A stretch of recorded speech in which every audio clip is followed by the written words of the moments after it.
வணக்கம் குழந்தைங்களா, நம்ம இப்போ என்ன பார்க்க போறோம்னா வீட்டு விலங்கை பற்றி பார்க்க போறோம். வீட்டு விலங்குகள் நம்மளுடைய தேவைக்காக வளர்க்கப்படுகிறது. வாங்க வீட்டு விலங்குகள் என்னென்ன இருக்குன்னு பார்ப்போம். மாடு பாலுக்காகவும் அப்புறம் மாட்டு சாணத்துக்காகவும் விவசாயத்துக்காகவும் ரொம்ப பயன்படுகிறது. ஆடு இறைச்சிக்காகவும் பாலுக்காகவும் பயன்படுகிறது. பன்றி உணவுக்காக பயன்படுகிறது. குதிரை எதுக்காக பயன்படுகிறது தெரியுமா? சவாரிக்காகவும் போட்டிகளுக்காகவும் பயன்படுகிறது. முயல் அதுவும் உணவுக்காக பயன்படுகிறது மற்றும் அழகுக்காகவும் பயன்படுகிறது.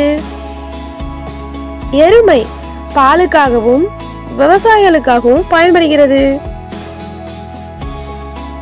கழுதை எதுக்காக பயன்படுகிறது தெரியுமா? சுமைக்காகவும் பாலுக்காகவும் பயன்படுகிறது. கழுதை பால் ரொம்ப சத்தானது. நாய்க்குட்டி ரொம்ப அழகாகவும் இருக்கும், வீட்டை பத்திரமா பாதுகாக்கும்.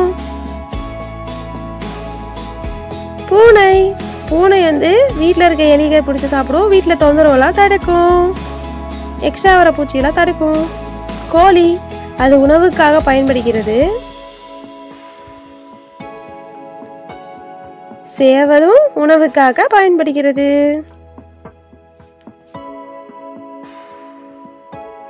வீட்டு விலங்குகள் கோழி, சேவல், பூனை, நாய், கழுதை, எருமை, முயல், குதிரை, பன்றி, ஆடு, மாடு இவை அனைத்தும் விவசாயத்துக்கும் வீட்டுக்கும் பயன்படுகிறது.